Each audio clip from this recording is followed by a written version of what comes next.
All right, we're back here in Daytona.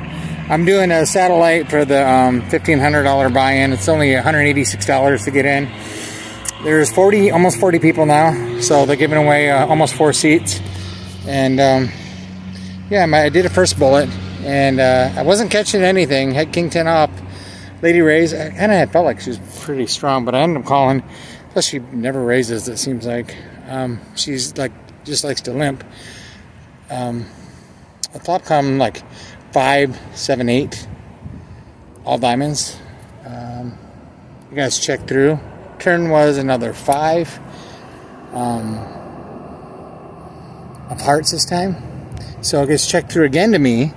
And I have King of Spades, 10 of clubs. I have absolutely nothing. But I feel like if someone had something, I would bet here. You know, someone would bet. There's a straight on the board. There's the flush on the board. There's trips on the board, yes. But I felt like if anyone had anything, they would have bet instead of checking twice all the way through. So I ended up stabbing at it, and the girl called eventually. She's like, I'm not sure. And she called. The river was a blank, like an offsuit deuce. She checked again. I jammed as a bluff because I thought she wasn't very strong. I didn't think she would call. I had absolutely nothing. I'm sure she had me beat. She might have just had a diamond draw. But she tanked forever and then called me with pocket queens, 2 red queens. I'm really surprised she didn't bet the flop with all diamonds on the board. At least bet on the turn. She was next to last to act. Really weird how, I guess she was scared of straights and flushes. But, yeah, really weird how she played that. So I bluffed off the first stack. I don't mind how I played it all. Some people play weird down here and do weird stuff, and that was an example. So did another bullet, same table, different seat, and been running pretty good. So I got my stack up to, like, we started with 15,000. At first break, I got like about 50,000 in chips. So still a ways to go, but in good shape here to hopefully get a. They're only giving away 3 or 4 of them, but to get a main event seat to play tomorrow. So we'll see how it goes. All right, we're on the second break here. I have about the same amount of chips that I did when I started. Right before break there, I made the mistake of doing, it doesn't work here in Florida sometimes. It seems like at a lot of these events, you get people that like love to check call. If they got something, they just slow play the hell out of it. And so I raced pre, and the big blind thought about it for a little bit. No guy. He does bluff. I've caught him in a number of bluffs against others. And he calls. And he calls. The flop comes 9-5 deuce, all hearts. I bet. He calls. Turn is another heart. I bet big. He calls. No, actually, no. There wasn't 3 hearts. There's 2 hearts on the board. But the turn, heart came in. I take that back. So there was 2 hearts on the board. 9-5 deuce, 2 hearts. Bet. He calls. Turn is another heart, like it's 8 of hearts or something, all low. He checks. I bet close to pot. I bet 10,000, which is a decent sized bet. Just trying to run a bluff. All I had was I had ace 4 high. Didn't have a heart in my hand, like diamond spade. And he calls again. River's like, and there's now like 40,000 in the pot. The river was a blank, and he bet 10.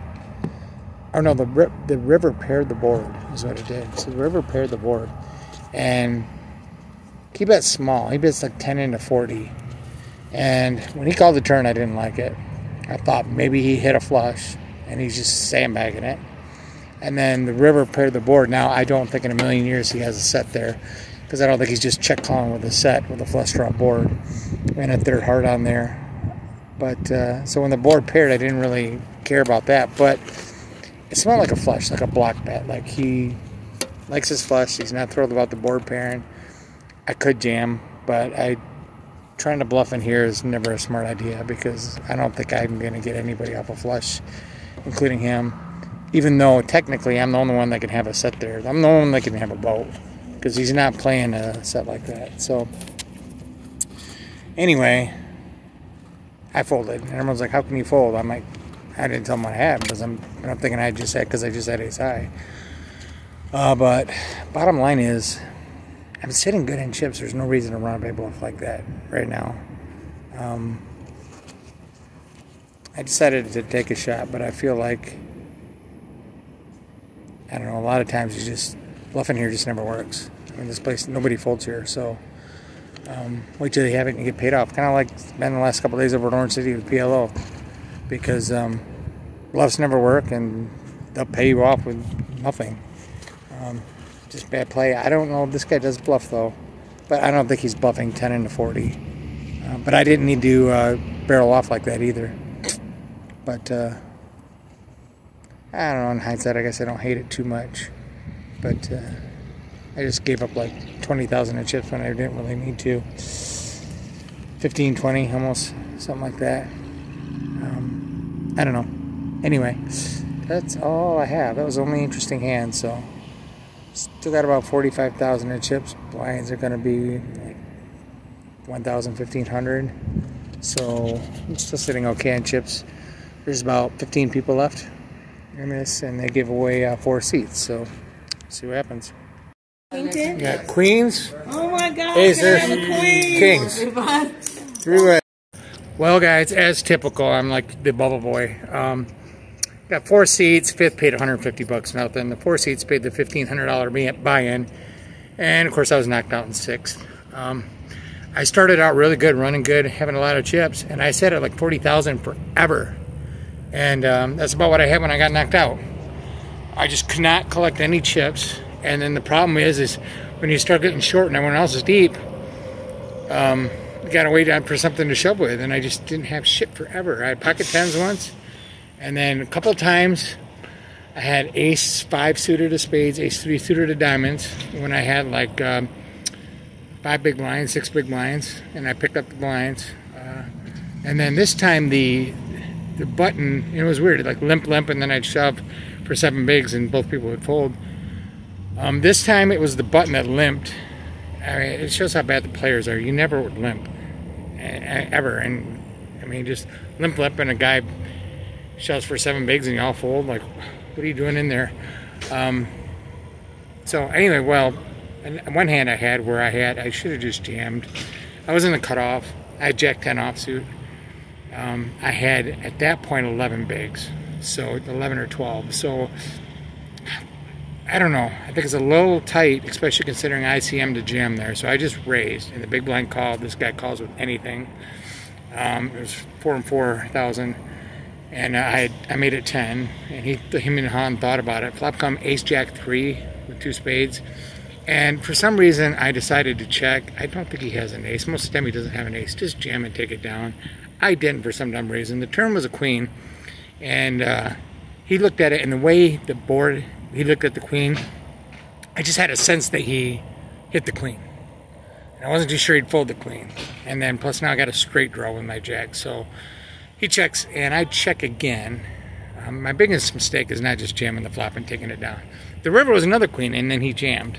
And I was like, I mean, it's a snap call in a cash game, but I still got 10 bigs. Do I need to get involved?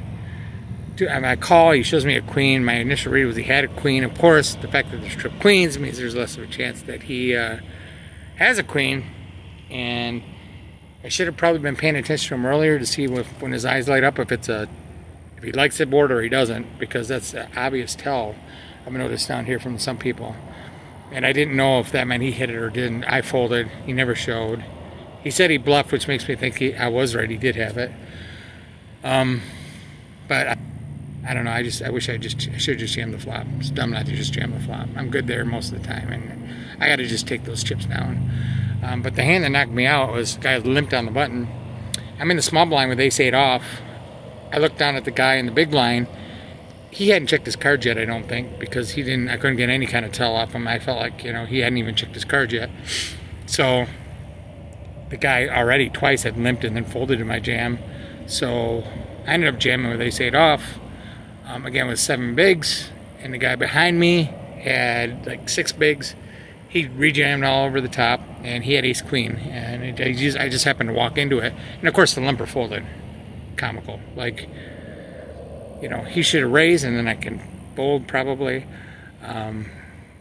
Or he just, if it's blind versus blind, I'd probably jam and he calls anyway. So I am going to take a look at that though, because With ICM I found makes a big difference when you're 1 or 2 away from the money as far as how tight you're supposed to play. So I'm going to take a look at that. I'm going to take a look at that Jack 10 spot too. There's something called Hold'em Resources, and there's a software in there.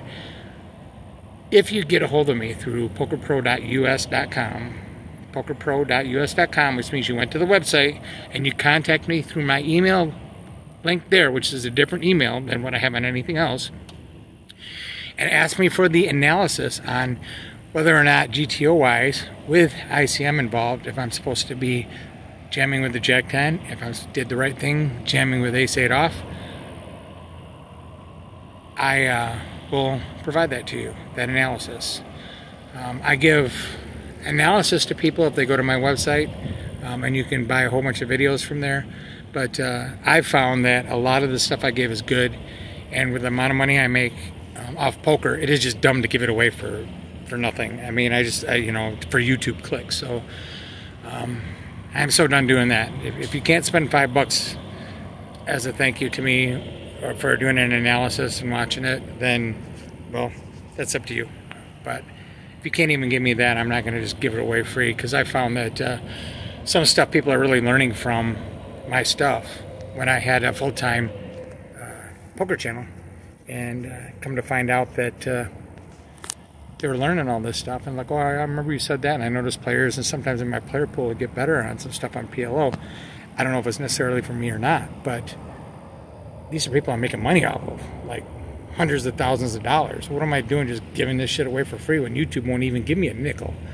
I mean, so it's just financial stupidity to just give stuff away. But for now, if you contact me through the website, I'll give it to you for free. If you don't want to, that's fine too. So that's how I'm doing things now. I just kind of do these live logs, and then I go back and I analyze stuff using software. And then if you want that, again, you got to go to my website. I'm just not going to provide it all on YouTube like I did in the past. So have a good one, guys.